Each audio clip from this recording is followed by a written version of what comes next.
I'm Monsignor Landry, National Director of the Pontifical Mission Societies. It's September 13th, the Feast of St. John Chrysostom, and I'm on the beautiful grounds of St. Raphael Parish in St. Petersburg, Florida. In the Gospel today, Jesus wraps up the Sermon on the Plain with two images about how we're supposed to respond to everything he says. The first is by bearing fruit. He says, a good tree doesn't bear rotten fruit, nor a rotten tree good fruit. And that you'd know the tree by its fruit. He doesn't want us so much focusing on the fruit, but on the tree.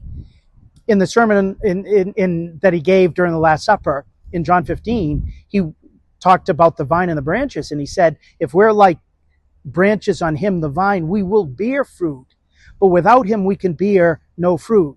The most important thing is to be that tree that's ultimately united to Jesus. And when Jesus gives us his teaching, when he gives us his word, he wants it to become part of us.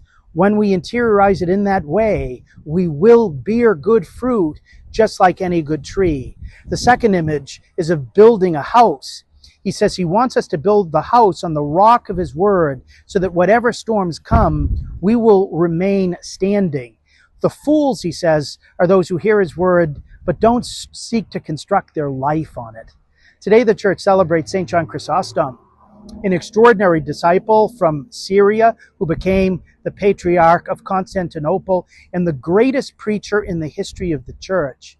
He sought always to unite his entire life through fasting and through prayer to Jesus. And because of that unity, with all the talents God had given him, he was able to preach in such a way that he lit the entire empire on fire. He was one who had constructed his entire house on the rock. He was exiled 5 times from Constantinople because of his challenging preaching. And once he said, am I afraid when you exile me? No, because the earth is the Lord's and its fullness, and I have built my house on the rock, no matter how ferocious the storms and the waves. He teaches us how to trust in the Lord in a similar way. Today we pray in a particular way for missionaries, that they might, like John Chrysostom, be powerful preachers, bringing the fire of the Lord's love to the ends of the earth, especially to the 1,124 missionary dioceses across the globe.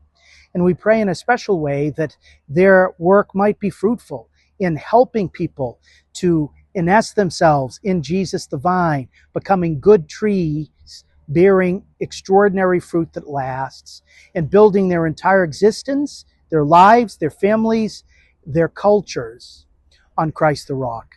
God bless you.